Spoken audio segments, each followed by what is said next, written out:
শীতের তীব্রতা বেড়েই চলেছে দেশ জুড়ে। পঞ্চগড় সহ দেশের বিভিন্ন জেলায় বইছে মৃদু শৈত্যপ্রবাহ। এতে বিপর্যস্ত হয়ে পড়েছে জনজীবন। শুক্রবার সকালে দেশের সর্বনিম্ন তাপমাত্রা রেকর্ড করা হয়েছে পঞ্চগড়ের তেঁতুলিয়ায় 8.4 ডিগ্রি সেলসিয়াস। প্রতিনিধিদের পাঠানো রিপোর্ট জানাচ্ছেন কিরণ মুস্তফা।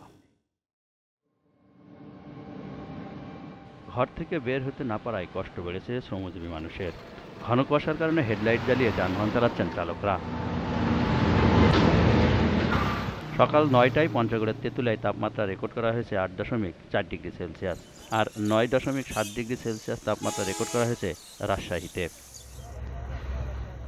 গাইবান্ধায় 4 দিন পর সূর্যের দেখা মিললেও কুয়াশার দাপট কমেনি। শীতের কারণে ব্যাহত হচ্ছে স্বাভাবিক কার্যক্রম সহ কৃষিকাজ। শীতের মধ্যে বাইরে থেকে আসা, ঠান্ডা, কাম করা খুব কষ্ট। কাজকর্ম, রাস্তাঘাট, চলাফেরা সবকিছু তো অসুবিধা। শীতে জুবুথুবু ঠাকুরগাঁয়ের জনজীবন। ঘন কুয়াশা ও হিমেল হাওয়ায় কষ্ট বেড়েছে কর্মজীবী মানুষের। দিনাজপুরের হিলিতেও 4 দিন পর সূর্যের দেখা মিলেছে, তবে কমেনি শীতের দাপট। বাতাসের জন্য একটু ঠান্ডা বেশি লাগছে। সূর্যের মুখ দেখা দিয়েছে, কিন্তু বাতাসের কারণে ঠান্ডা কমছে না। শীতের তীব্রতা বেড়েছে রংপুরেও। মাঝে মাঝে সূর্যের দেখা মিললেও হিমেল হাওয়ায় শীতের তীব্রতা বেড়ে হয়েছে দ্বিগুণ। খড়কুটো জ্বালিয়ে শীত নিবারণের সময় দগ্ধ হয়ে হাসপাতালে ভর্তি হয়েছেন বেশ কয়েকজন। দক্ষিণের জেলার যশোরেও জেঁকে বসেছে শীত। জেলায় সর্বনিম্ন তাপমাত্রা রেকর্ড করা হয়েছে 10 ডিগ্রি 6 সেলসিয়াস।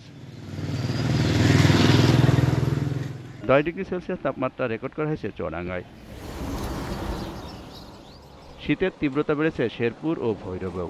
শীতে হাত পা কাঁপে, কাম কাজ করতে পারি না। শীতের কারণে সারা দেশের হাসপাতালে বাড়ছে ঠান্ডাজনিত রোগীর সংখ্যা। কিরণ মুস্তফা, জিটিভি নিউজ।